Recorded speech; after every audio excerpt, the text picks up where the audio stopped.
let's move on to the Arizona Cardinals. As I'm putting all this up on the board, will you tell me what your thoughts are on the Arizona Cardinals this year? I know personally, I feel like this might be the team that's the odd man out a little bit in a loaded division, but what are your thoughts here? Man, so that's the thing, is that they are an odd man out, but they checked all the boxes. They had a really good offseason. I am still a very, very big believer in J.J. Watt and what his veteran leadership can do in a locker room for a lot of young guys. The departure of Pat P, it's going to hurt. That secondary is going to be hurting a little bit. But overall, the team got better, but my record doesn't indicate that. And it's hard for me to line it up. The only way that I can justify it is saying that this is such a crowded, tough, and cramped division where some of the other guys, the 49ers, injuries, let's say that those get better. The Rams' acquisition of Stafford, that would greatly improve them in my eyes. And we still have Seattle. I see them as fourth in the division. I see them as a very good team, though. Really looking to see Kyler explode. But also, if he doesn't, that kind of starts to fall back on Cliff, in my opinion. Yeah, no, I mean, I couldn't agree more with the Cliff thing. I really couldn't. I look at this team and you know, just looking at, you know, they did do everything right. Yeah. And they did put it together. But listen, actually, you know, I'm going to go off script a little bit because I wanted to bring this up a little bit later in the conversation, but I have this stat. We're going to put it up on the screen right now. This is the target share for DeAndre Hopkins and Christian Kirk. That's not right. That shouldn't be the target. Like it should not be in that where little you line bubble. them up on X and Y. Exactly. Yeah. And they don't move, and they have the exact same route tree. There's very limited variation at all. I mean, you see, DeAndre Hopkins should be threatening every single part of the field. And granted, I get there aren't a lot of routes that really let you go, you know, the exact opposite side of the field. I get that, but the intensity in one specific spot and really not branching out a whole lot anywhere else or not having any consistency anywhere else, I think that's a huge miss in an offense that Cliff Kingsbury is supposed to be this revolutionary. And to be totally honest, I don't think I believed that. I don't think you believed that. No. I think a lot of people didn't believe that, but that he was billed by the Arizona Cardinals. That's how it was supposed to be sold to the fans. He was the young offensive mind coming from college. And never mind he got fired and he had Patrick Mahomes as his quarterback and had a losing season. Never mind any of that. But we're bringing him in. We're bringing Kyler Murray in, and we're going to have a special offense. And it's not right now. It's not. And you know, before, you know, I want to bring in one more stat that I do think is interesting that kind of speaks to, you know, maybe the other side of that conversation a little bit, because I do think I will give him credit that he has adjusted his game plan a little bit here and there. And what I mean by that is last year he ran 2 tight end sets 31% of offensive plays. That's not air raid. That's the opposite of air raid. Air raid is 4 wide receivers and usually no tight ends. He ran 2 tight end set because he didn't have the wide receivers to match a four wide receivers, even if he, you know, maybe he just doesn't believe in it altogether, but at least he's not trying to put a square peg in a round hole. So like, I'll give him credit for that, but it's not a creative offense. I do believe the offense lives and dies by by Kyler Murray. And we actually just did an interview with Nick, a fan, hopefully he's listening, and he mentioned it, you know, Arizona he basically said exactly my thoughts on Arizona Cardinals. It's all Kyler Murray. I do believe that. I think it's all Kyler Murray. No, the offense will go as far as he is allowed to, and I honestly think this offensive scheme is holding him back. Yeah. You know, I like the way that they do the RPOs. He had over, I think it was 1,200 yards off of RPOs that goes into his rushing and passing stats off of those plays. I mean, he's electric. You know, it speaks for itself. DeAndre Hopkins' first year, he accumulated almost 160 targets for a first. That is insane. It's ridiculous. And to think that, you know, so that's why whenever you showed the target distribution chart, I will give a little bit of leniency with D-Hops. But then again, it is D-Hops. I mean, we're talking at worst, number 3 best wide receiver in the NFL for me. Yeah, at worst, exactly. There's an argument he's the best. This is a guy who does more than just 2-yard stop routes, who does more than just swing routes, who does more than just digs and ends. He can go anywhere. He can take the number 1 and make them look like they shouldn't play football anymore. Yeah. That's just what he does. I want to really see them get going. Mm-hmm. It feels like they're being held back. This should be the year that they blow it open and they really start to make the next step forward. Yeah, listen, I absolutely agree. And really, you can see it right here. D-Hop's 115 receptions, 1,400 yards, and 6 touchdowns. The rest of the Cardinals wide receivers, 143 receptions, 1,477 yards, and 9 touchdowns. That's crazy that like how close that is. That should be that close, right? Like, no, that's not the ideal way that you want the distribution to go. But then again, if I had D-Hops and I had an arm like Kyler did, exactly. So it kind of lines up in my head, hand in hand. I just it really hurts me to know that they've gotten better in areas, and I want to see them be better, but the record doesn't indicate that. Yeah, I do agree with that. Moving forward, I mentioned the 2 tight end sets and how the offense doesn't really match. Yeah, let's look at their depth chart right now, and specifically wide receiver.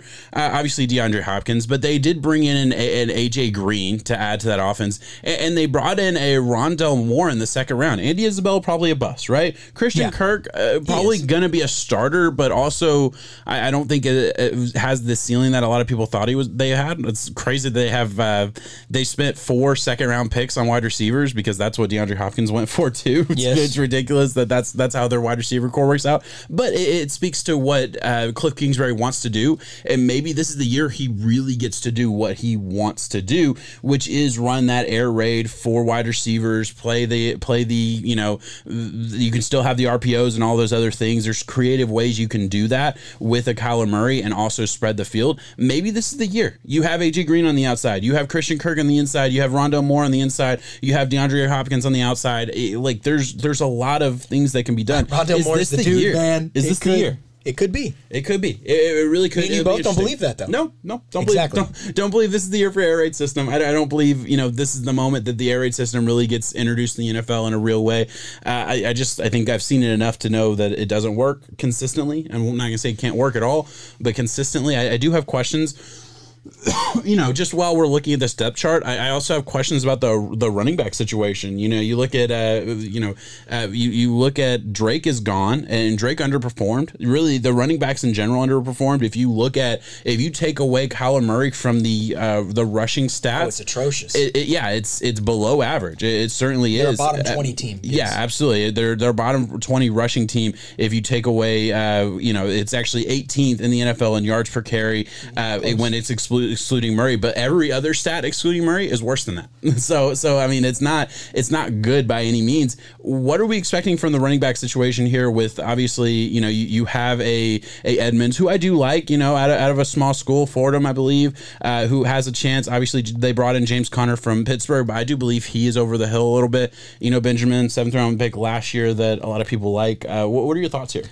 I mean, I think that it's going to be one of those feed the hot hand things. I like Chase Edmonds when it comes to maybe a late round, like fantasy PPR kind of move. But when I'm looking at actual product on the field, I could see James Conner doing in the single back formation, but they really don't line up a lot of that. They run a lot of heavy shotgun. You mentioned the 2 tight end sets. Yes, they will do that, but I just don't believe James Conner's the guy for that. No, I don't believe so either. And that's kind of the problem. I think they took a Kenyon Drake who went over the hill, and I certainly believe wholeheartedly he is over the hill and really just fell off a cliff last year. I think they sidestepped to a James Conner. They didn't improve, in my opinion. They sidestepped because James Conner, I believe, is he's tapped too as far as I think he could high be more end production. Than what Kenyon Drake wasn't, but then again, I don't see it eclipsing much. Like you said, I don't either. I think every time I saw Chase Edmonds on the field, he was so much more explosive than a Kenyon Drake. I expect Chase Edmonds to be the guy, but every time Chase Edmonds has gotten, the full grunt of the workload, he's been injured soon after. So there's some injury concerns there. I add on top of that, do you know how many rushing attempts he has in the inside the 5-yard line? No, I don't know. 1. In his entire NFL career. Runs a lot there. Yeah, but in his entire NFL career, Chase Edmonds has had 1 rushing attempt inside the 5-yard line. That's crazy. That takes away. For that. Yeah, exactly. That takes away his fantasy outlook. Certainly to me, anyway. And you just wonder. It's just an interesting conversation. I think there can be fantasy value here if you hit on the right guy. For me, it's going to be Edmonds or Benjamin for free. I think I will probably take a shot at an Eno Benjamin super late / free in our keeper league that goes 20 rounds, exactly. In that range. That's what I'm talking about. But yeah, I think is there value here, or should we stay away? No, I would stay away because I just don't see, even if they hit the ceiling that I have in my head, if they hit that ceiling, it still does not line up with where they're being taken. Yeah. Take someone like Benjamin Late. When it comes to their wide receivers, on the other hand, I would dip into some of those depending on where they go. Yeah. No, and I do get that. Just taking a look at the offseason at a glance here. Their biggest move was trading for a Rodney Hudson, and obviously they. Damn, you said Rodney Hudson over J.J. Watt. Well, yeah, J.J. Watt is a great player and all of these things, but Rodney Hudson, I think, still has real juice in the tank.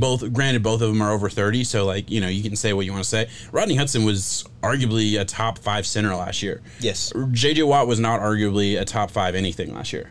Injuries.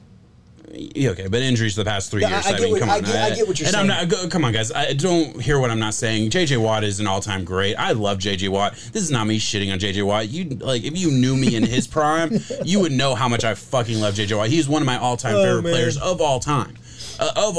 He really might be in the conversation for favorite non-quarterback, non-Dolphin in the NFL, period.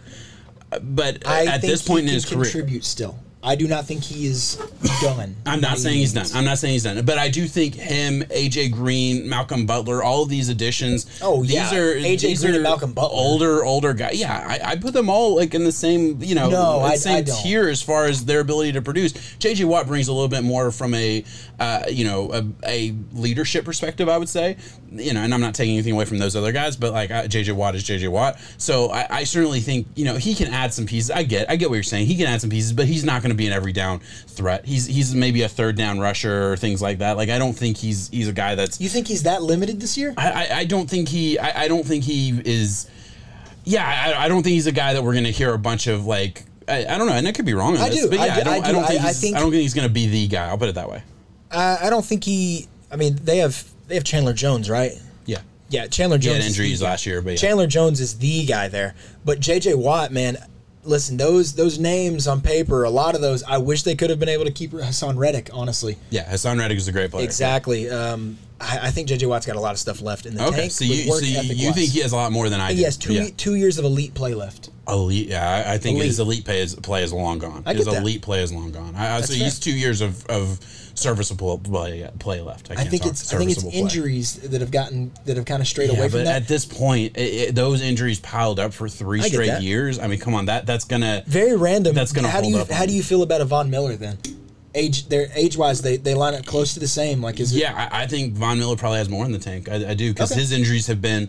I would rather have a Von Miller right now than a J.J. Watt. But I'm saying when it comes to both of them being injured and aging.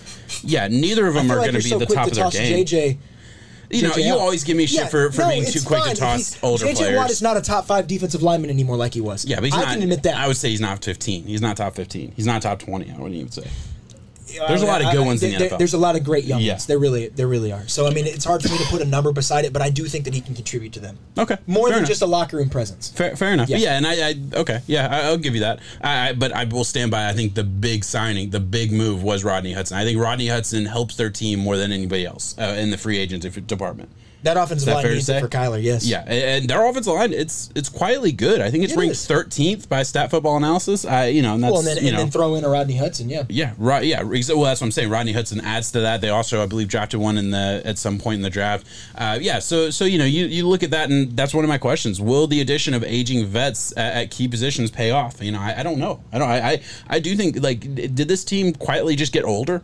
I mean, I don't know. They did. They got much statistically, they definitely did. But they did. Are we worried? Can a Malcolm Butler step up and really play? There were a lot of times for the Titans where he wasn't there's a reason that they let him walk. Yeah. You can't afford to pay the old aging guy that money that he was for. And a lot of Malcolm Butler haters out there would say that the man made a career off of one play. Yeah, I don't think that's accurate, but he certainly he made a name for himself on one play. He made a name for himself and was able to get his payday because of that. He is more of a household name than he would have been, but he's still for the years that he was a starter for the Titans, he deserved to be a starter. I will say that. His rise to fame at the Patriots was after he got that catch, the interception. I mean, he was very, very good on that team for many years. Yeah, I do agree. Yes. I do agree. Let's take a look at their draft. Just a quick glance here. First round, getting a Zaven Collins at 16 overall, which I think we were both surprised on. Obviously, we did the live stream. Surprised. Certainly surprised us, but You know, the more I looked at it, the more it made sense to me. You know, obviously, this is 2 years in a row they drafted a linebacker in the first round, so we'll see how that plays out. But I think that's how they want their defense to run. They want it to run through the middle of their field. And Zaven Collins is very versatile, can do a lot of different things. Obviously, Rondale Moore, we mentioned. You know, Marco Wilson, I think is quietly a really good corner. I know somebody who I really respect, and Chris Sims. He had him as a top 5 corner in his rankings or whatever. And granted, that's, you know, take that for what it is. Wilson. He wasn't a top 5 in my rankings. I'm not saying I do not like Marco Wilson. Okay, fair enough. I'm just saying, like, there's all these people out there that think he's really good. So that's all I'm good adding. At throwing shoes and losing games against LSU. Okay, his brain. He might not be mature, but he's a good talent. He's a good physical talent. Is all I was saying. I love how you say stuff like that, and it makes me want to defend him more. I don't know what. I don't know what it is in my brain that like immediately wants to fight you, like fight you, but like speaking on behalf of Florida fans and their disdain for him because I can only imagine. Yeah, I can only. Colin, imagine. You're out there, bro. I hate him too. It's okay, man. It's okay. Just interesting to say. I wanted to throw that in there. But yeah, you know, a good draft overall. I do think, you know, I mentioned they drafted an offensive lineman. I was wrong. They didn't draft an offensive lineman. It would have been, I think, a better move. And I think, you know, cornerback was probably their biggest need. They got one in the 4th. We'll see how that works out. Yeah, this team is good. I do think it got better. Did it get marketably better? I think that's kind of the theme of what we've been talking about. Do you have anything else to add here before we get into like the fantasy talk here? No, run it. We're good. All right, let's throw in the fantasy conversation.